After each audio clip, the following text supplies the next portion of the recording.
It's a daily struggle. It's an impossibility on a daily basis, you know, but like I said, that voice inside said, yep, you can do this, and you just got to try. And if you try, then you can do it.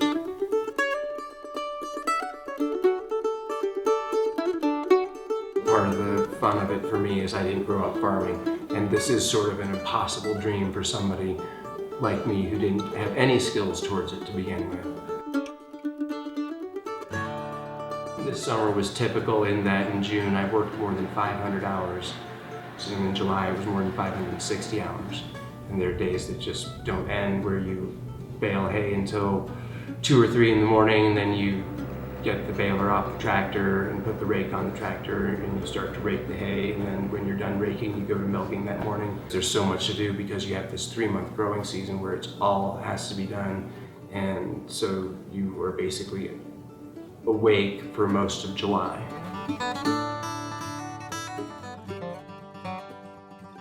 Good morning. Are you ready? Hi, JT. Hi, big fella. One of the overriding principles is that your farm is a self-sustaining operation where you're producing the fertility that you need, and it's all a closed system. And that's why I think I chose biodynamics. We grow all the food that we need for our animals, we grow all the food that we can for ourselves, and whatever we have that's extra is sort of what we sell, and that's sort of the biodynamic principle.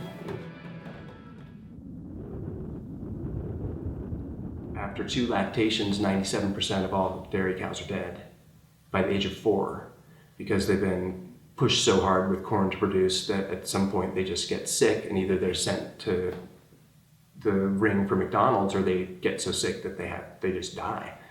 There's all sorts of cow abuse in this world on videos and such, but the real abuse, why were those cows down? Why were they sick? The real abuse is what people are feeding them to force them to produce more milk.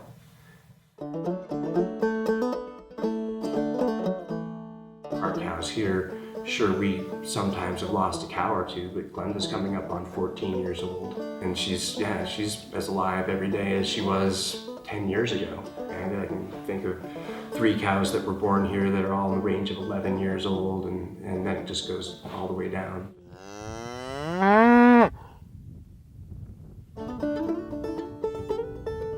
Even though you get all of this snow during the winter, and during the summer we have these amazing pastures that have so much nutrition because they wait all year to grow, and they just sit there waiting and waiting, and then they have 2 months, and in that 2 months they have to put so much energy into it to get out of the ground and grow.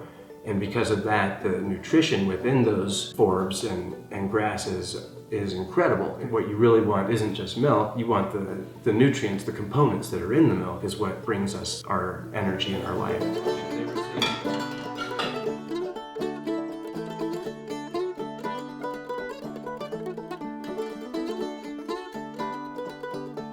Local deliveries of the milk, the idea was to provide a service for the community and provide a source of milk that was worth drinking, that would nourish the kids in our valley, and through that nourishment essentially change their ability to think.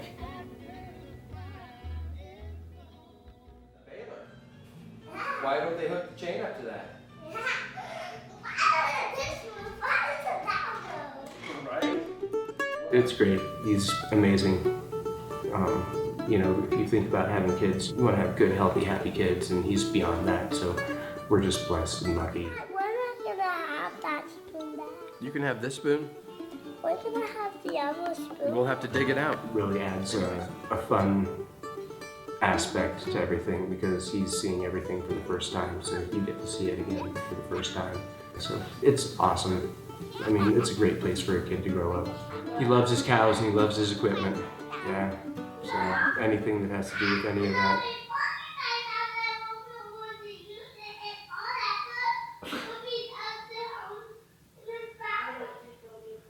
He doesn't love going to bed.